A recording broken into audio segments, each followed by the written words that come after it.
চাঁদবাজার high school and college শাখার ছাত্রছাত্রীদেরকে ইসলামী ইতিহাস ও সংস্কৃতি ক্লাসে স্বাগত জানাচ্ছি। আমি মোহাম্মদ সাইফুল্লাহ ভূঁইয়া। আজকে তোমাদের দ্বিতীয় পত্রের ইসলামী ইতিহাস ও সংস্কৃতি বিষয়ের আরবদের সিন্ধু বিজয়ের কারণ ও ফলাফল সম্পর্কে আলোচনা করব। আমি পূর্বের ক্লাসে আরবদের বা মুসলমান ভারতীয় উপমহাদেশে আগমন সম্পর্কে আলোচনা করেছি। ভারতীয় উপমহাদেশের এই পাক ভারত উপমহাদেশে মুসলমানদের আগমন এটা একটা বড় ধরনের ঘটনা। মোহাম্মদ বিন কাসিম বা আরবদের সিন্ধু বিজয়ের পূর্বে এই ভারতীয় উপমহাদেশে আরবরা এসেছে, ব্যবসা বাণিজ্যের উদ্দেশ্যে এসেছে এবং দ্বিতীয় খলিফা থেকে শুরু করে চতুর্থ খলিফা পর্যন্ত কয়েকটি পরীক্ষামূলক অভিযান ভারতবর্ষ প্রেরণ করা হয়েছিল, কিন্তু সেগুলি সফলতা লাভ করে নাই। অবশেষে উমাইয়া খলিফা ওয়ালিদের রাজত্বকালে তার পূর্বাঞ্চলীয় শাসককর্তা হাজ্জাজ বিন ইউসুফের সময় এই ভারতীয় উপমহাদেশে মুসলমানদের পতাকা উত্তোলিত হয়েছে, অর্থাৎ ভারতে মুসলমানদের শাসন প্রতিষ্ঠা হয়েছে।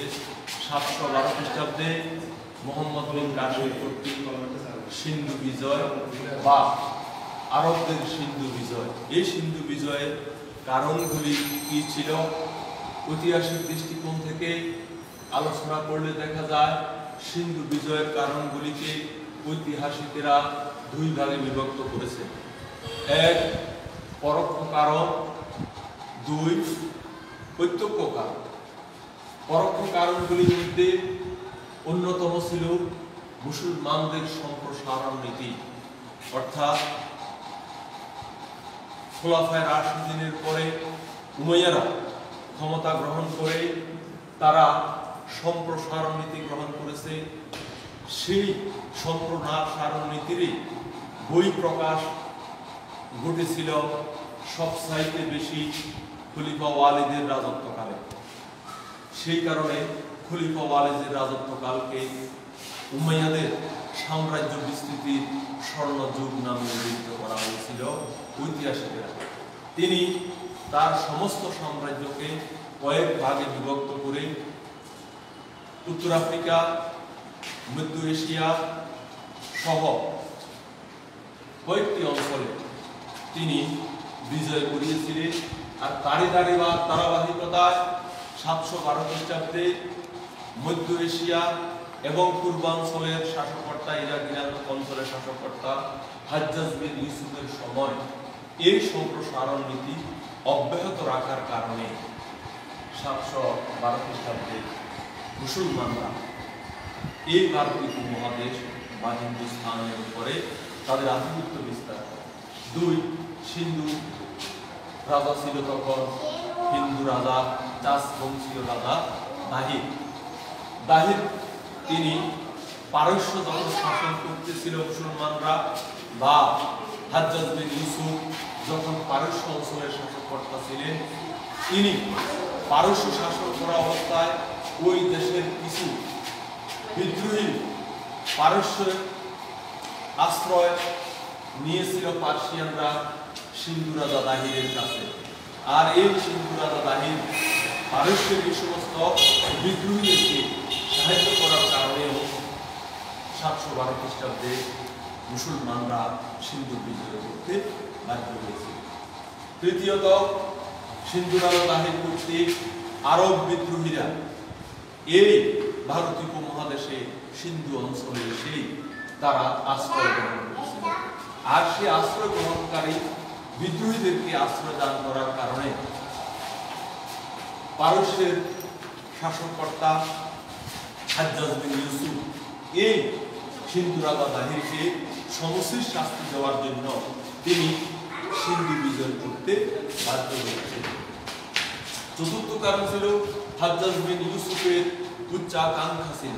তিনি খলিফা ওয়ালিদের প্রতিনিধি হিসাবে তিনি ইরাক, ইরান, পারস্য সহ এই সমস্ত অঞ্চলের উপর আধিপত্য বিস্তার করে তিনি ক্ষান্ত হন নাই।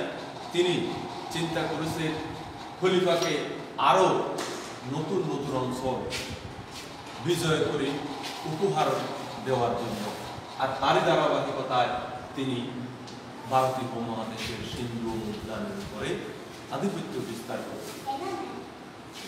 পঞ্চম কারণটা ছিল পরোক্ষ কারণের মধ্যে অরক্ষিত সীমান্ত, অর্থাৎ পারস্য অঞ্চলটা অরক্ষিত হয়ে পড়েছিল এই কারণে যে পার্শ্ববর্তী অঞ্চল ভারতীয় উপমহাদেশ, এখানে হিন্দুস্থানের বিশাল অঞ্চল জুড়ে যে সীমান্ত রেখা ছিল এই সীমান্ত রেখাটাকে সুরক্ষিত করার জন্য ভারতীয় উপমহাদেশ বিজয় করাটা হাজ্জাজ বিন ইউসুফের জন্য অপরিহার্য হয়ে পড়েছিল, বা মুসলমানদের জন্য অপরিহার্য হয়ে পড়েছিল।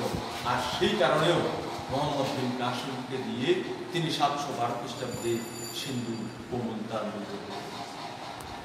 সিন্ধু বিজয়ের প্রত্যক্ষ কারণ হিসাবে ঐতিহাসিকেরা যে কারণটি দেখিয়েছিলেন যে আরব জাহাজ লুণ্ঠন সিন্ধু জলদস্যু কর্তৃক, অর্থাৎ 712 খ্রিস্টাব্দের পূর্বে কিছু এক দল আরব বণিক শৃঙ্খলে ব্যবসা বাণিজ্য করত বর্তমান শ্রীলঙ্কা।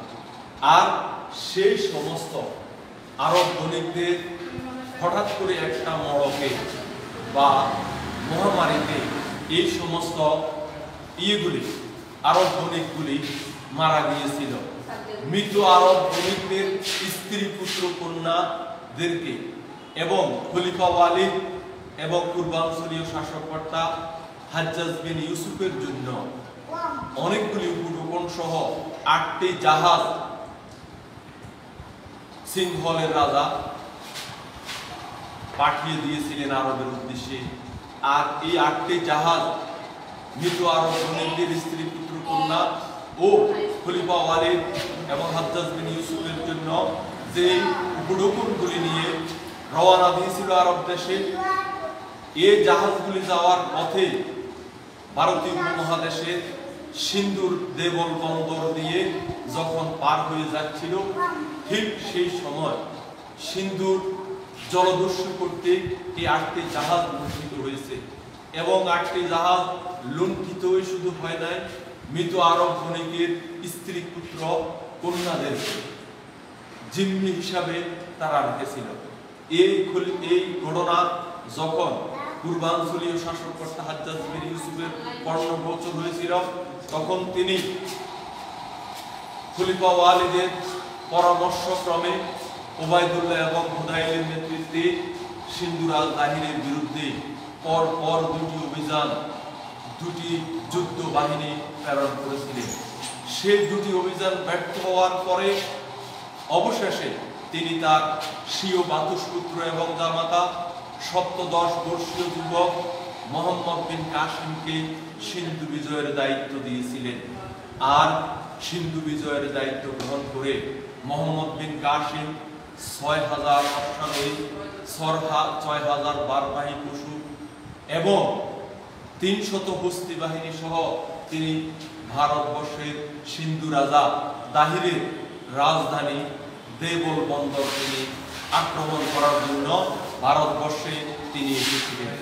আর 712 খ্রিস্টাব্দে এই বাহিনী নিয়ে তিনি ভারতীয় উপমহাদেশের দিকে বা সিন্ধুর দিকে যখন আসছিলেন, ঠিক সেই সময় এই ভারতীয় উপমহাদেশের সিন্ধুরাজ দাহির কর্তৃক নির্যাতিত নিষ্পেষিত অনেকগুলি নিম্ন শ্রেণীর হিন্দুগুলি সিন্ধুরাজ দাহিরের বিরুদ্ধে মোহাম্মদ বিন কাসিমের দলে যোগদান করেছিল এবং মোহাম্মদ বিন কাসিমকে সহযোগিতা করেছিল। মোহাম্মদ বিন কাসিম সিন্ধুরাজ দাহিরের বিরুদ্ধে এই ভারতীয় উপমহাদেশের নির্যাতিত নিষ্পেষিত হিন্দুদের সহযোগিতা নিয়ে তিনি 712 খ্রিস্টাব্দে সিন্ধু রাজধানীর দেবল বন্দর আক্রমণ করে প্রাণপণে যুদ্ধ করে তিনি দেবল বন্দর দখল করেছিলেন। আপ্রাণ চেষ্টা করে বিশাল সৈন্যবাহিনী নিয়ে সিন্ধু রাজধানীর মুসলমানদের বিরুদ্ধে প্রতিরোধ গড়ে তুলেও তারা সফলতা লাভ করতে পারে নাই। তারা পরাজিত এবং নিহত হয়েছেন তিনি যুদ্ধক্ষেত্রে। এবং সমস্ত দেবল বন্দর সহ রাজধানী দখল করে মোহাম্মদ বিন কাসিম যখন মুসলমানদের আধিপত্য প্রতিষ্ঠা করেছিল, তখন রাজপুত অন্তপুরিকায় রমণীরা অগ্নিতে গীতাহুতি দিয়ে তারা নিজেদের জহর ব্রত পালন করেছিল।